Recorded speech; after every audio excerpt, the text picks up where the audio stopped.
Hi guys, welcome you all to my channel Explore Edu to Teach. Class will be talking about the next topic in electronics devices and circuits called as the BJT configurations. In the last class I have spoken about BJT, the parameters in BJT, the terminals of BJT. We have solved the numericals in that. So if you haven't watched that video, please go and watch it out. You can find it in the electronics devices and circuit playlist on my channel. Also, this video will be talking about a step ahead to BJT, that is BJT configurations, in which we'll be talking about the common base configuration, the common emitter configuration, the common collector configuration. We'll be understanding the diagram of each and the characteristics of each and every kind of configuration. Finally, we'll have this comparison table. Then we have few questions that we'll be looking for and identifying which kind of configuration is the BJT configured in. Okay, so let's begin up with the concepts. So we have the first kind of configuration in BJT is the common base configuration. So what do you mean by a common? So what do you understand by common is that particular terminal which is common is going to be grounded and the other two terminals are going to be connected to the input and the output. So as you know, a BJT is a 3-terminal device. So since it's a 3-terminal device, one terminal, which is a common terminal, is going to be connected to the ground and the other two terminals will be connected to the input and the output. So when I talk about a common base configuration, the base terminal is going to be grounded and the other two terminals, that is the collector and the emitter, will have the input and the output. We'll be talking about in detail with the diagram, but here is just the brief about it. So we have the common base configuration, the common emitter configuration and the common collector configuration. So what are these configuration? Basically, in this one terminal will be connected to the ground, that's a common terminal, and the other two terminals will be connected to the input and the output. So we have this kind of configuration which is a common base configuration. So in this, basically, if you see, the base terminal is grounded, one terminal is connected to the input and the other terminal is connected to the load resistor.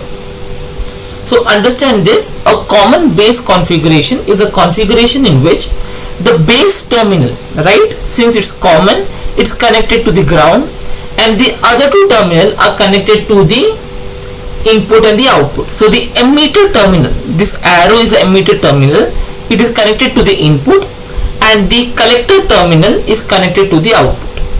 Hence this configuration is called as the common base configuration. You will have to remember few of the characteristics of this configuration. In this, the input resistance, which is from the input end, is low, the output impedance is high, and if I talk about the phase shift between the input and the output is 0.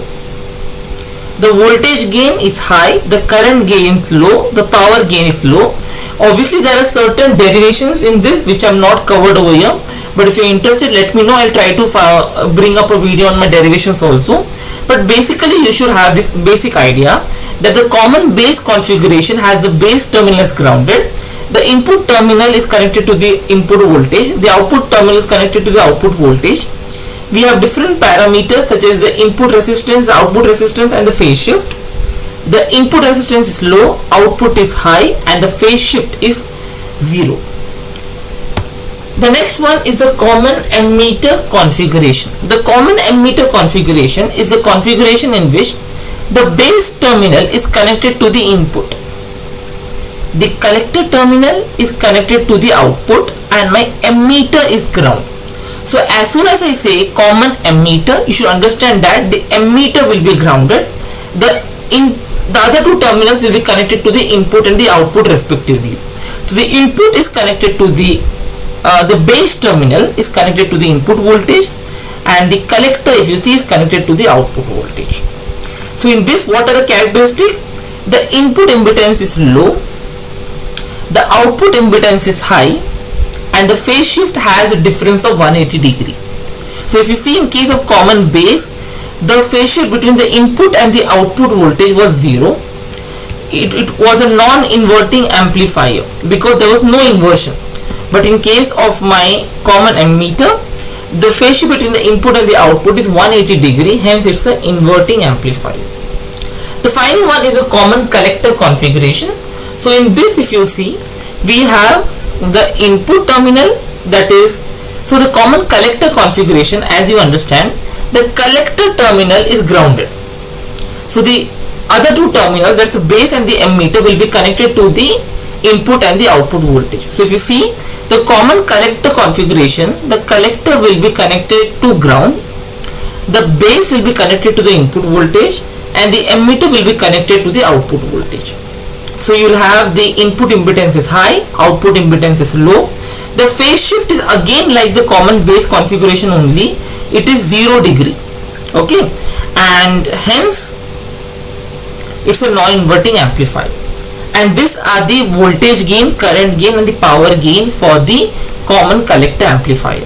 Now remembering this thing as a whole is very difficult, so I have drawn a table over here. So it's one page. This page is going to be present in the description box of this video also. You can go and download this note from there. Also, all these short formulas, the shortcut techniques to remember, the diagrams are going to be regularly uploaded on my Instagram page also. Please go and check it from there.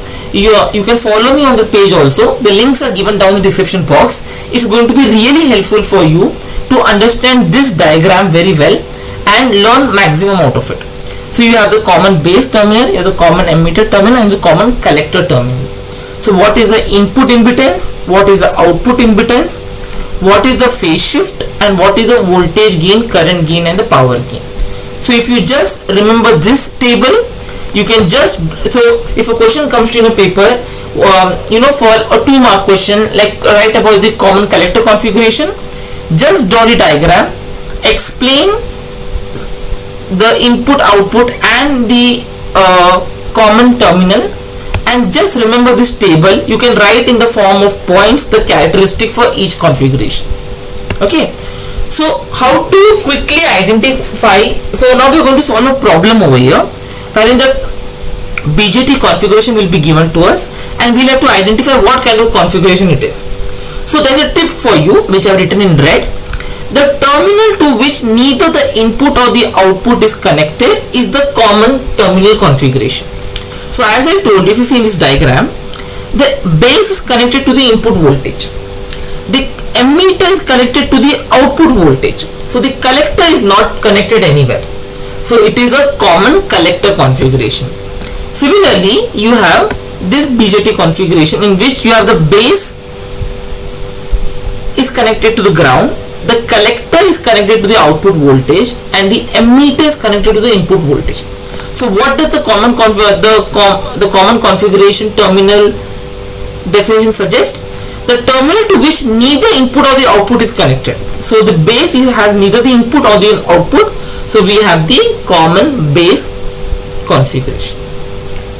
So I hope I am very clear. So this is all for this video. We learned about different configurations, the diagrams and everything will be uploaded on my Instagram page. So please make it a point that you go and follow me on Instagram. The links are given down in the description box. All these diagrams and all these comparison table will be uploaded on my Instagram page. So thank you so much guys. God bless.